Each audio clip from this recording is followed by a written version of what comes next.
Hello there guys and welcome back to the channel. Now one more video I should have made last night, but it was getting quite late and quite frankly I was a bit knackered. But we have an update on 4-7.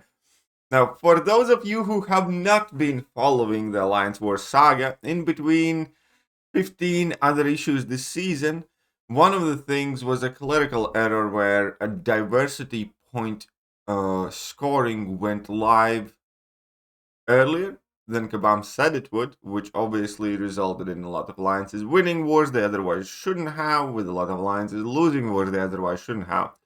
And the initial response from Kabam was, we're just going to discount War 7. It's not going to count for the season, so they're going to count 11 wars for the season. Obviously, that still does not resolve a whole plethora of other issues with alliances having new members not being able to place the defense. That has been bug that's happening for like 2 weeks already.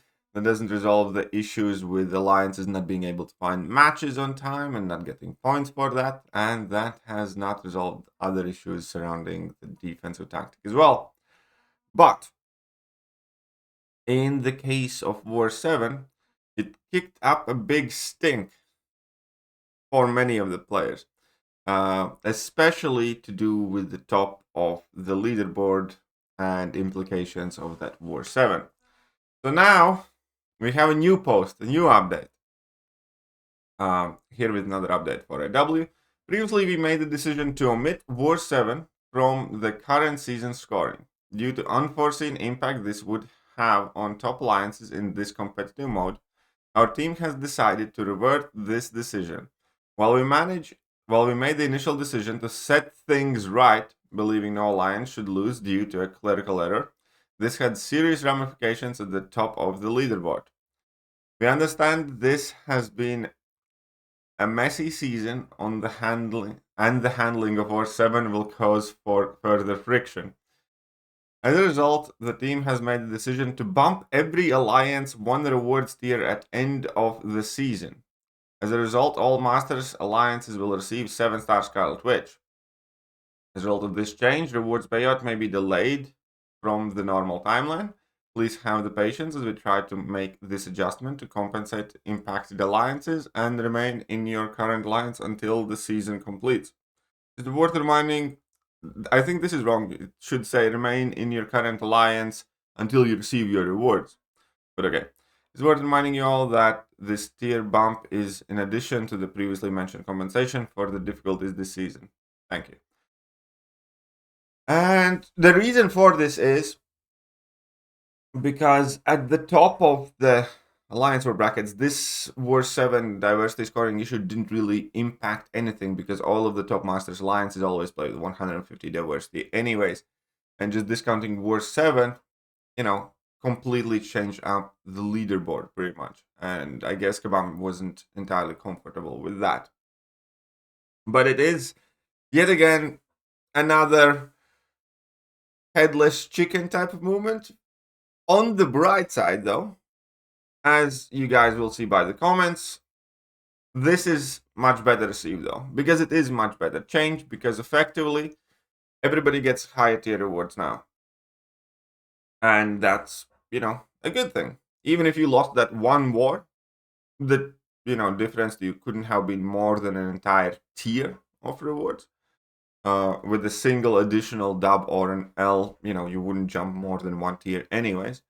So some people either get, properly compensated to where they would have been had the scoring been correct, and most of the people will just get a whole bunch of extra stuff for having higher tier rewards.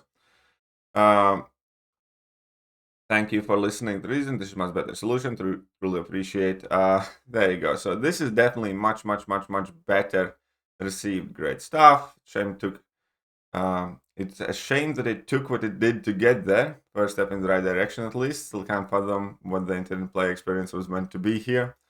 War number 10 is lost. Okay. There we go. Ridiculous. This is much better compensation. Thank you. There you go. And again, keep in mind that you're still going to get a compensation and a higher tier rewards. So, that in totality, that should have a significant difference, in between the rank up materials, the extra catalysts or shards that you get from placing in a higher tier, plus then all the additional loyalty and whatnot that you will receive from the first intended compensation. But I mean, I swear, this season is like a melodrama. This season is the most scuffed thing ever, and Kabam is like an indecisive ex-girlfriend where it's like, this is what you're gonna do. No, oh, you don't like that? Okay, we're gonna do this. Okay, oh, it is kind of funny. But again, to be clear, to be 100% clear, this is obviously much better solution that still isn't gonna please anybody. Obviously won't.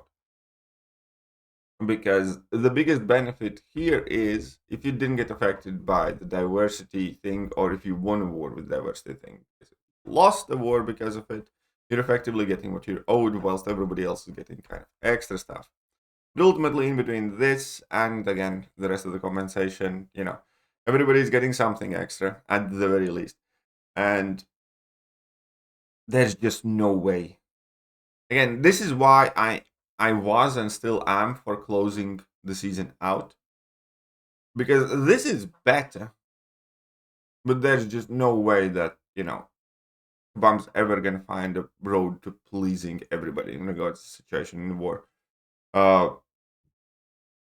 Because I'm sure, even though most people here seem to enjoy it in the comment section, and probably most of you will like what Kabam did here, there will be plenty of people who don't, because they will feel slighted again because of the Kabam. And any other solution Kabam comes up with will inevitably either lead to more errors and mistakes, or more and different people being disgruntled with Kabam. And still, I strongly believe that they should have just finished the season, because the season has zero integrity left in it. The placement is largely dependent on how many bugs you get hit by and how many of these issues you get done in by. Inability to place defense, again, not finding matches, this diversity thing, all of it. It just is a giant shit show this season. This is better. Again, this is a good thing that they did. I'm just annoyed that they are so stubborn and still insist on finishing out the season that's borderline meaningless, or at the very least not representative of the Alliance strength this season. Because again, where you are in this season in Alliance War will, for many of the alliances depend on how many bugs did you manage to dodge. Anyways, let me know what you guys think about Kabam's flip-flop here, and I'll catch you guys soon. Bye-bye. Hello there guys, and welcome back to the channel. So we have all the information about